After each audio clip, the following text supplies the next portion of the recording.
Ma Muhammadun illa rasulun qad khalat min qablihi ar-rusul afa imma ta'aw qutila qalabtum ala a'qabikum. Tidaklah Muhammad sallallahu alaihi wasallam kami tugaskan sebagai seorang rasul, kecuali beliau pun manusia juga, sama seperti rasul yang dulu punya sifat kemanusiaan. Rasul yang dulu meninggal, Muhammad sallallahu alaihi wasallam pun akan meninggal. Paham? Nah, jadi kalau antum menemukan kalimat Nabi dengan namanya Muhammad sallallahu alaihi wasallam, coba dilihat sifat keterangan Al-Qur'annya. Kalau dilekatkan pada sifat-sifat kemanusiaan, maka ini petunjuk dari Al-Quran.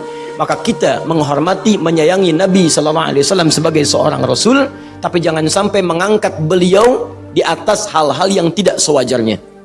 Karena itu pernah Nabi Sallallahu Alaihi Wasallam itu langsung membenarkan dan langsung, mohon maaf, menegaskan pada saat itu seketika, ketika ada seorang bernama Abdullah bin Syikhir yang disebutkan dalam hadis riwayat Abu Daud nomor hadis 4075, ketika beliau disanjung oleh orang ini sebagai utusan dari kaumnya dengan nama Sayyid.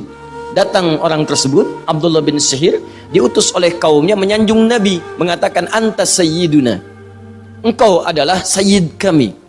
Kata Nabi, as-sayyidu Allah, yang sayyid itu cuma Allah. Ditepis oleh beliau sallallahu alaihi wasallam.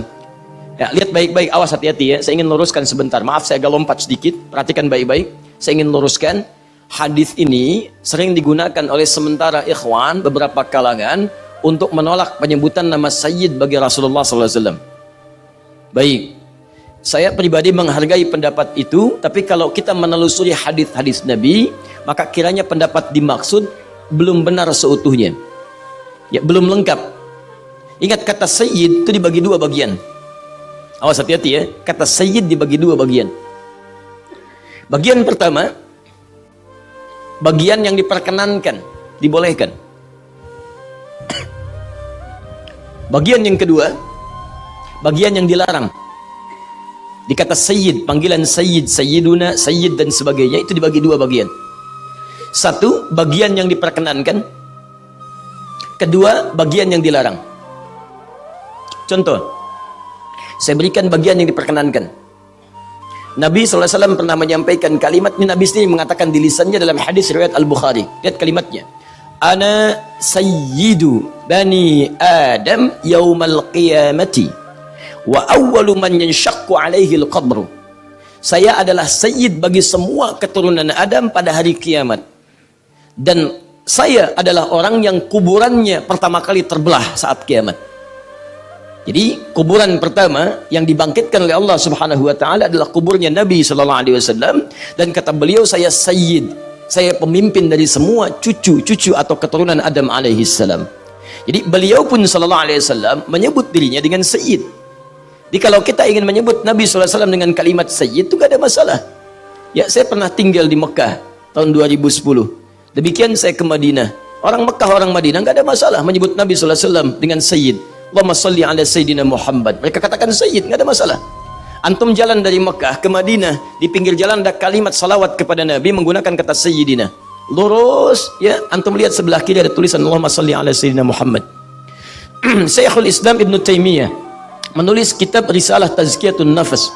Beliau buka di kitabnya di mukaddimah dengan kalimat salawat Allahumma salli ala Sayyidina Muhammad.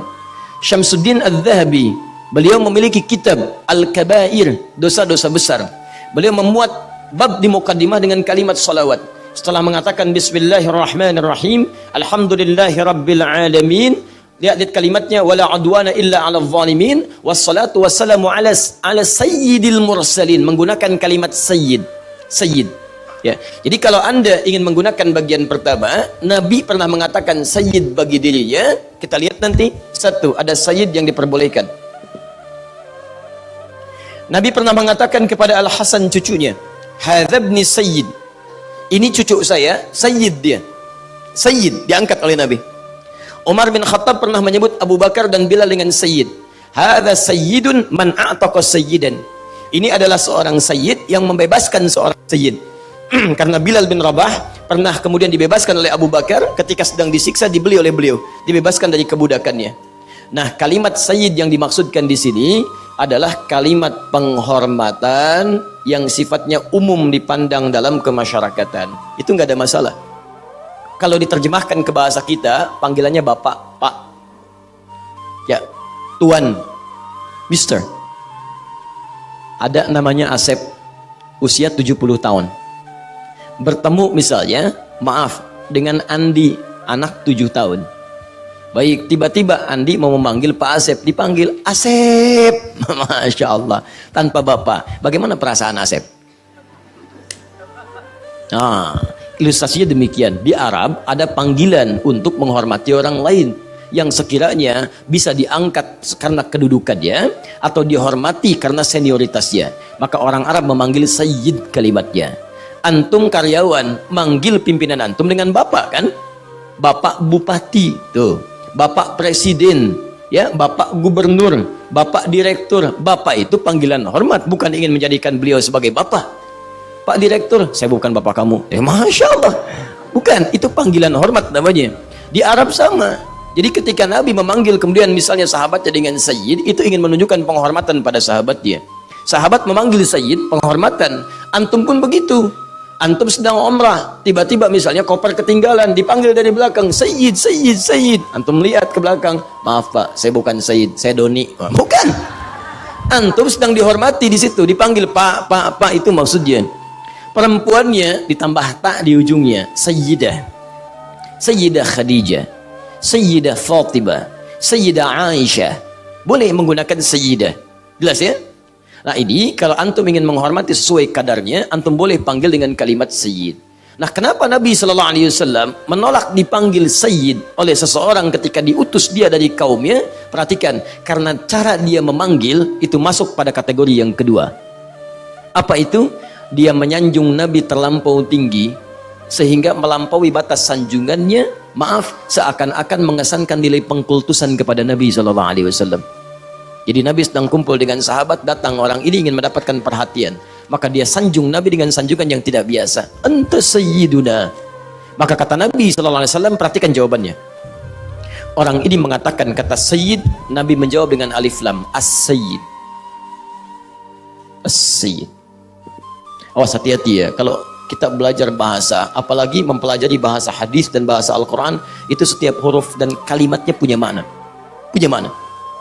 Dia katakan antas sayyiduna, anda itu pemimpin kami, dengan sanjungan yang sangat tinggi. Dijawab oleh Nabi menggunakan alif lam, as-sayyid Allah. Yang hanya disanjung itu hanya Allah. Dia berkata tanpa alif lam, Nabi menjawab dengan menggunakan alif lam.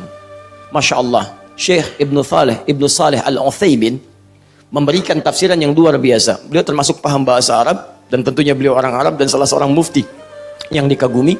Kata Syekh Utsaimin, jika satu kalimat dalam hal kedudukan menggunakan alif lam, maka ini menunjukkan satu hal yang mutlak. Mutlak sifatnya. Tapi jika alif lamnya dibuang, maka ini menunjukkan sesuatu yang sementara, standar, normal sifatnya. Maka ketika orang ini memuji Nabi SAW, terlihat oleh Nabi, dia mengangkat Nabi berlebihan, seakan-akan ingin kultuskan Nabi. Maka Nabi jawab, kamu jangan kultuskan saya. Yang mutlak disanjung, yang mutlak diangkat itu bukan saya, tapi hanya Allah Subhanahu wa ta'ala. Karena itulah Nabi menolak dipanggil dengan kalimat sayyid oleh orang itu, bukan karena salah panggilan sayyidnya, tapi orang itu menggunakan kata sayyid untuk mengkultuskan Nabi SAW. Maka Nabi tidak ingin dikultuskan, khawatir seperti Isa alaihissalam dulu dikultuskan. Seperti orang-orang diangkat berlebihan. Paham sampai sini? Nah, jelas ya? Nah, jadi itu yang dimaksud hadis-hadis. Karena itu saya sarankan kalau baca satu hadis, coba lihat beberapa hadis yang lainnya untuk melengkapi makna-makna yang dimaksudkan. Jelas?